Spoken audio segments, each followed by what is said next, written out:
बादशाह अकबर घुड़सवारी के इतने शौकीन थे कि पसंद आने पर घोड़े का मुंह मांगा दाम देने को तैयार रहते थे। दूर दराज के मुल्कों जैसे अरब, फारसिया आदि से घोड़े विक्रेता मजबूत और आकर्षक घोड़े लेकर दरबार में आया करते थे। बादशाह अपने व्यक्तिगत इस्तेमाल के लिए चुने गए घोड़े की अच्छी कीमत दिया करते थे। जो घोड़े बादशाह के रुचि के नहीं होते थे उन्हें सेना के लिए खरीद लिया जाता था। अकबर के दरबार में घोड़े के विक्रेताओं का अच्छा व्यापार होता था। एक दिन घोड़े का एक नया विक्रेता दरबार में आया।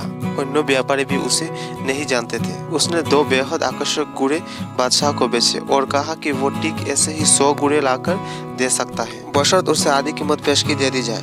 बादशाह को चूंकि घोड़े बहुत पसंद आए थे, सो वैसे ही 100 घोड़े और लेने का मन तुरंत बना लिया। बादशाह ने अपने खजांची को बुलाकर व्यापारी को आधी रकम अदा करने को कहा। खजांची उस व्यापारी को लेकर खजाने की ओर चल दिया, लेकिन किसी को भी यह उचित नहीं लगा कि बादशाह ने एक अनजान व्यापारी को इतनी बड़ी रकम बतौर पेशगामी दे दी। लेकिन विरोध जताने की हिम्मत किसी के पास न थी। सभी चाहते थे कि बीरबल यह मामला उठाए। बीरबल भी उस सौदे से खुश न था। वो बोला, हुजूर, कल मुझे आपने शहर भर की मूर्खों की सूची बनाने को कहा था।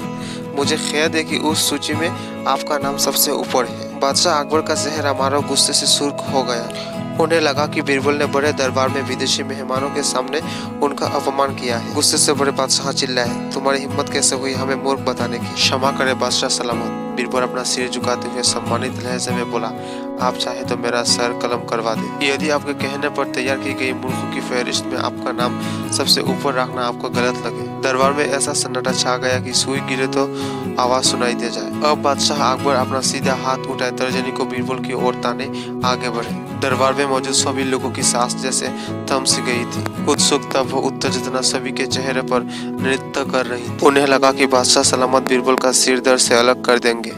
इससे पहले किसी की इतनी हिम्मत न हुई थी कि बादशाह को मूर्ख कहे। लेकिन बादशाह ने अपना हाथ बीरबल के कंधे पर रख दिया। वो कारण जानना चाहते थे। बीरबल समझ गया कि बादशाह क्या कहना चाहते हैं।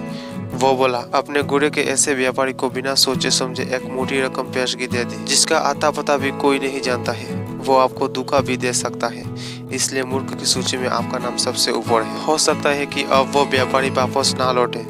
वो किसी अन्य देश में जाकर बस जाएगा और आपको ढूंढे ही नहीं मिलेगा। किसी से कोई भी सौदा करने के पूर्व उसके बारे में जानकारी तो होनी चाहिए। उस व्यापारी ने आपको मात्र 2 घोड़े ही बेचे और आप इतने मोहित हो गए कि मोटी रकम उसको बिना जाने पहचाने ही दे दी। यही कारण है बस।